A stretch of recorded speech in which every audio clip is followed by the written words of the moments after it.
Hello everyone and welcome back guys to even more F1 2019 footage, where today we're here back again at the Azerbaijan Grand Prix here in Baku. This time round in the Formula 1 car, riding on board with Daniil Kvyat in the Toro Rosso. Quickly, like I've said, apologies to you guys that have heard it in these videos before, but I just have to obviously do a little bit of general housekeeping. Obviously I've tried to smash through it as quickly as possible. If you guys are looking at this thing and all this is some good footage, I might re-upload that. Please don't, you will just get a copyright strike. As well as obviously a huge thank you to Codemasters and Full Throttle Media for sending out this footage. I'll make sure to leave links to Full Throttle Media down in the description below. One of my good mates, Alan, works over there, and yeah, huge thank you to Codis as well for supplying the footage for these videos. If you guys are new around here and you haven't already obviously checked out a couple of videos that have been uploaded over the last couple of days, make sure you do so, obviously, as well as make sure you do subscribe to the channel. But yeah, jumping into this one, obviously back at the Azerbaijan Grand Prix, and I realised actually after obviously I finished the last video, I completely forgot to mention just how good Azerbaijan and obviously Baku does look in this game. Once again, I sort of briefly mentioned it in Bahrain in the video with Daniil Ricciardo, just obviously to step up in the graphics once more on F1 2019, and obviously to see it here in Baku as well is, good solid steps. And like I mentioned in that video, ever since Next Gen, coders have been really strong, and these games have absolutely looked stunning in every single iteration. And the fact they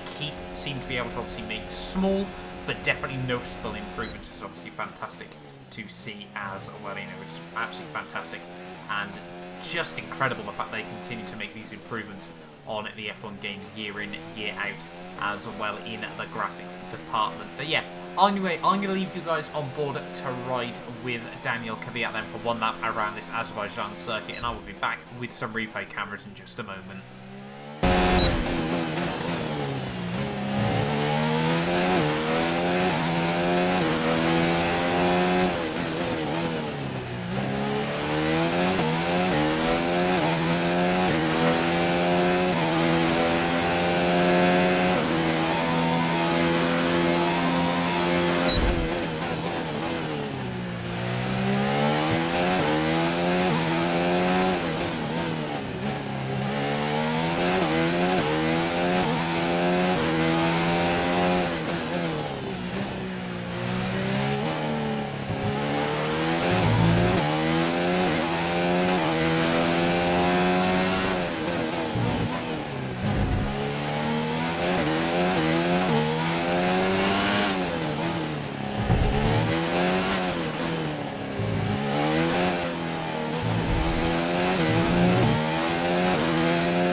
So yeah, obviously that was a lap with Daniil Kvyat then around the Azerbaijan Grand Prix circuit in the Toro Rosso. Personally, I find in Formula 1 nowadays the Honda engine is, in sort of a weird way, actually my favourite sounding engine in the current Formula 1 paddock. Especially, I was at the Belgian Grand Prix last year, I was lucky enough to be down at the final chicane, and the Honda engine, it just sounded incredible. Even at sort of 9,000 RPM, obviously where a lot of the other engines are getting a lot quieter, obviously there are not as many revs, the Honda just seemed to be getting louder and louder. I can't imagine it was very ideal, obviously, because that's just a lot of wasted energy in terms of sound, but it did just sound really cool. And nonetheless, I know a lot of people's favourite actually engine is the Ferrari.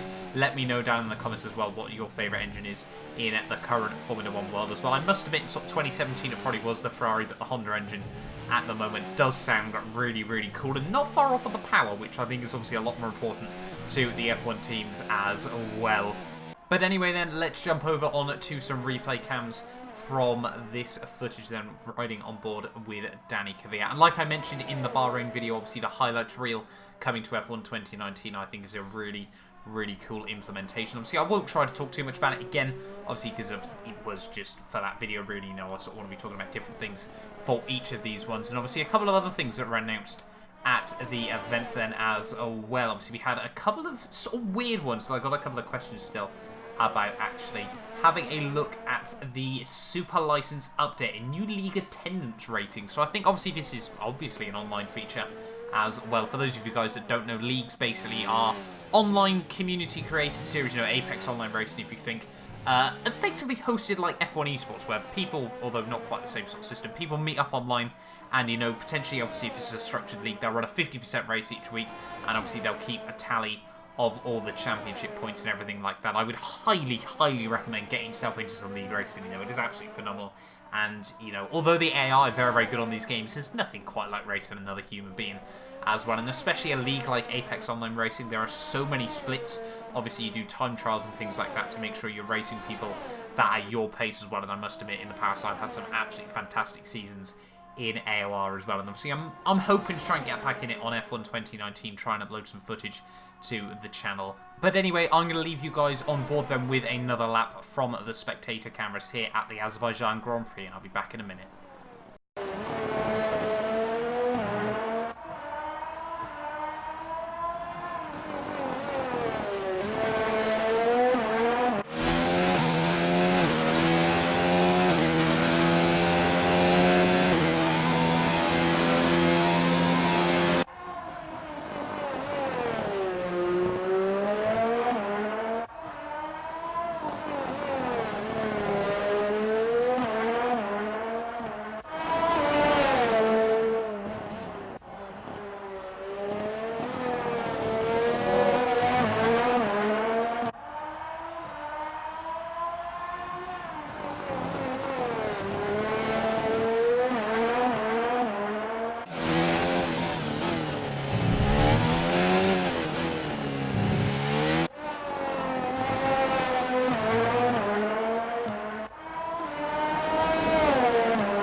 So yeah, anyway, I obviously do hope you guys agree with me that the Toro Rosso and just generally the Red Bull and Toro Rosso Honda power units do sound pretty damn good. Obviously, hopefully I don't come across as a crazy person. Everyone's thinking, yeah, I don't really get what he's on about with that one. But yeah, hopefully, you guys have enjoyed this video. We've got a little bit more footage coming from the F1 2019 game as well, hopefully out in the next couple of days as well. But obviously, if you guys are new around here, make sure you do get yourself subscribed as well for more F1 2019 content. I obviously spoke a little bit about it in yesterday's video, and obviously I don't want to give out too much away as to plans for F1 2019 as well, but yeah, I'm really, really hyped for that game. Obviously F1 2018, as I'm sure a lot of you guys, well, most of you guys that are on the channel now did come from F1 2018, obviously, and I'm really hoping that we can see at least the same sort of success with 2019 just around the corner as well. There'll be one more new video of footage currently at the time of making this one, obviously, that I've got available to me, as well as I'll try to make a bit of a roundup as well after the next couple of days from that as well. So yeah, plenty more news and content coming on the channel over the coming weeks. Obviously, less than 7 weeks now to the game, obviously, is dropped. It's pretty crazy to think about as well with the new earlier release date. I will have a little bit of discussion talking about that as well, an interview that my friend Alan did from Full Throttle Media with Lee Mather talking about the earlier release date as well. Obviously, it'd be really, really interesting to hear your guys' opinions on that one as well. But yeah, once again, though, a huge, huge thank you, like I said, to Alan from Full Throttle Media, as well as Codemasters, for sending me out this footage. Like I said, if you guys are new around here as well and you aren't already, make sure you get yourself subscribed for plenty more F1 2019 footage coming to the channel over the coming weeks and months. I'm so hyped for this game. The Formula 2 edition as well, it's just created so much hype for myself as well as even more classic cars. But yeah, that'll do us for this one. If you haven't pre-ordered F1 2019 as well, before I forget, check out the Amazon affiliate link down below. Obviously, it won't cost you any more, and it does just give me a small kickback as well. So obviously, it would be greatly appreciated if you haven't pre-ordered the game just yet. But like I said, that'll do us for this video. Hopefully, you guys have enjoyed, and I will see you in the next one.